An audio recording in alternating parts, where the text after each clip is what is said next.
friends, I'm Abby and welcome back to my channel. Today we're going to be doing my August wrap up. So in the month of August I read 8 books, of which 7 of them were adult, 1 was YA, 6 of them were fantasy, 1 was sci-fi and 1 was a thriller. Out of all of them I read 4 5-star reads, 3 3.5-star reads and 1 3-star read. So overall quite a positive reading month with a good amount of 5 stars in there, which is very positive. So to start us off, I'm going to go through from my least favourite through to my favourite. My least favourite read of the month was The Turn of the Key by Ruth Ware. I don't feel as though I have very much to say about this book, quite honestly. It's set in Scotland and it follows a young woman who has applied for a job as a nanny for a very wealthy family. When she arrives for this job, she discovers that everything isn't quite as it seems. The house is a very technological house, so it has gadgets for literally every task imaginable. The light switches you can do from your phone, you can talk to them, everything is automated via an app. But this adds to the creepy factor that the house has these very advanced technological factors combined with a really old historic rural Scottish home which has a creepy twist to its origins. And you're following this nanny and she's arrived there to nanny for the children and the parents have just left straight away. And it goes from there, but it was a very quick read, but nothing really happened. The twist didn't, at the end, it just didn't really do very much for me. I just didn't find it as satisfying as I wanted it to be. So I gave it a 3 stars. It was fine, but not memorable.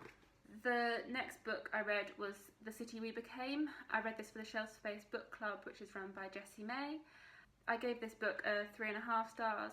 At the time, I think I enjoyed it whilst I was reading it, but upon reflection and after talking through it with the other members of the book club, we found that there were quite a few issues and things that I didn't necessarily like.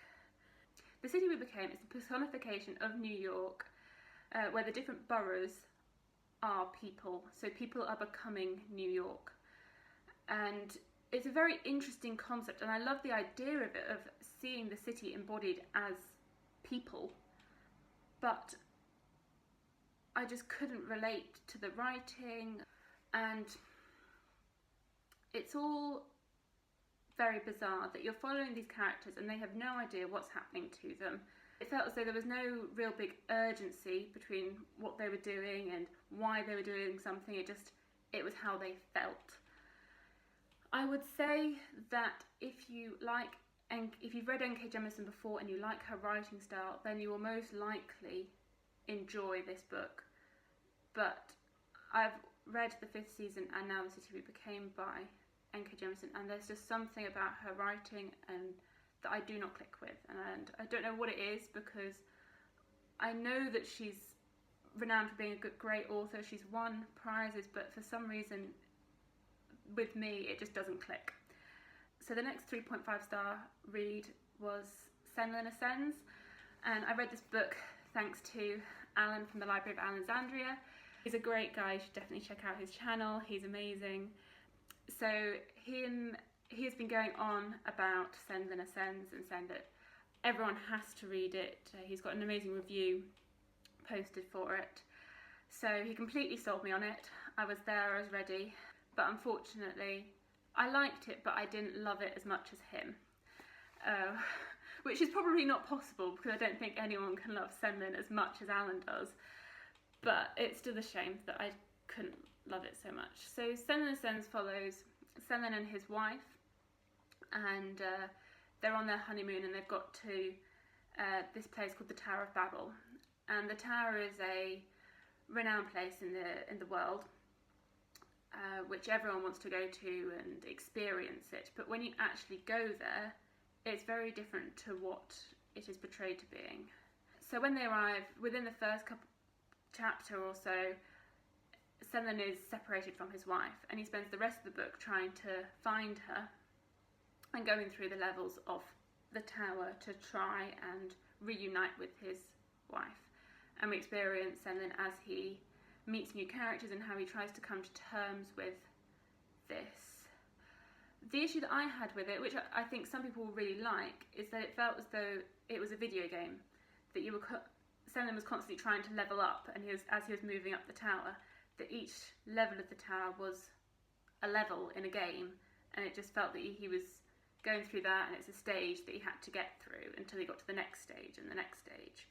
So I just struggled a little bit with that, but I think that's a personal preference, that I didn't really like the level stages of the writing, as though it was a video game, but I think that could work for someone that really likes gaming.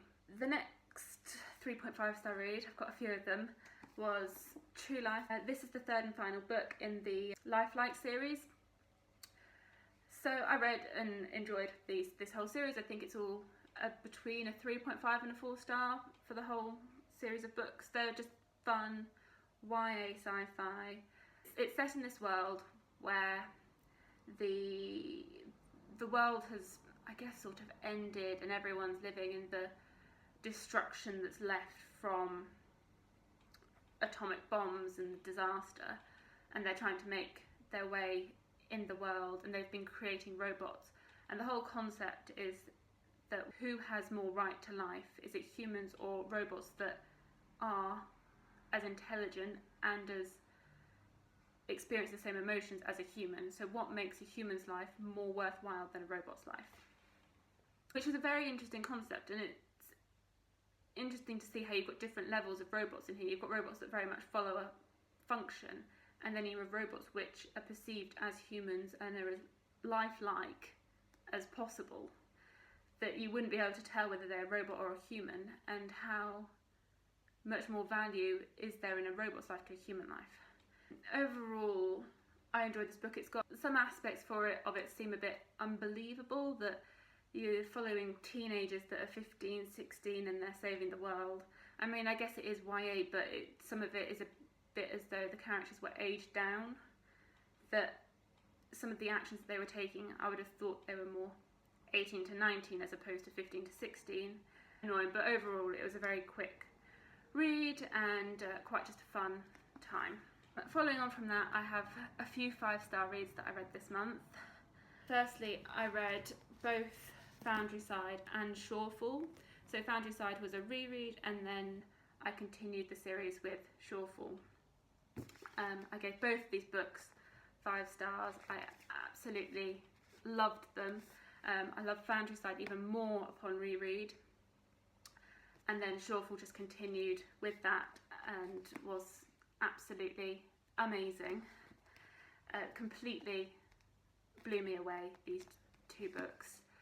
So Foundryside, you're following a main character, Sansia, and she is a thief, and at the beginning of the first book she has been tasked with stealing a object from the waterfront of this city that she's in, and she doesn't know what it is. She doesn't really care. All she cares about is getting money so that she can survive and continue her life. And so it all starts off with lots and lots of action. She's going about trying to get to this object and steal it.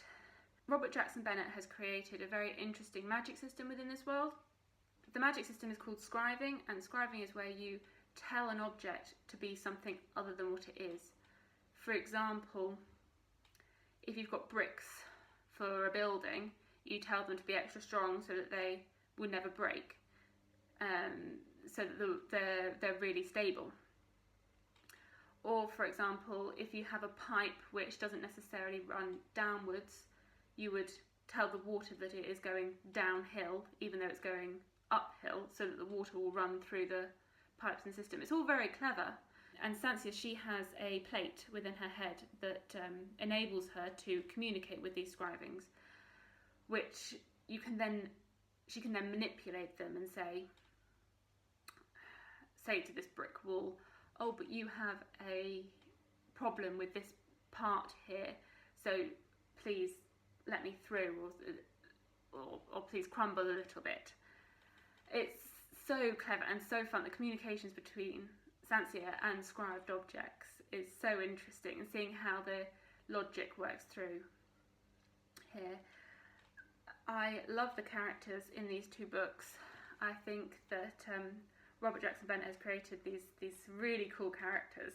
Sancia as one, and then also Berenice, Gregor and Clef. So also Berenice are professional scribers. Also he's like a grumpy old man, and he's just great. He's so funny.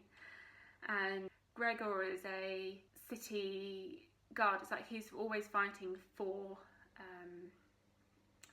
justice and wanting everything to be right. And Clef is an amazing character. He's a key, and he's just the best thing ever. So I'm so keen for book 3. I would love for book 3 to come out anytime soon. There is no information on it at all, so maybe you don't want to read Shawful just yet, because then you're in such a painful position like me, and you've got the cliffhanger at the end of Shawful, which you're just dying to know more. But I'm so excited for when book 3 comes out. And then finally I read the second and third book in the Faithful and the Fallen series by John Gwynne, so Valor and Ruin. And these were both 5-star reads. I absolutely love this series. I read the first book, Malice, with the Shelf Space Book Club, and then I continued. I finished Valor on the 1st of the month. I read the majority of it in July, and then I finished Ruin on the last day of the month. These books are so good.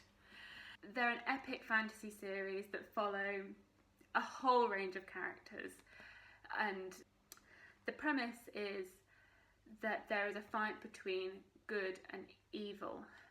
Elyon is the god of good and Azeroth is the god of bad in this world, and there are battles that have gone on between humans and giants for many millennia.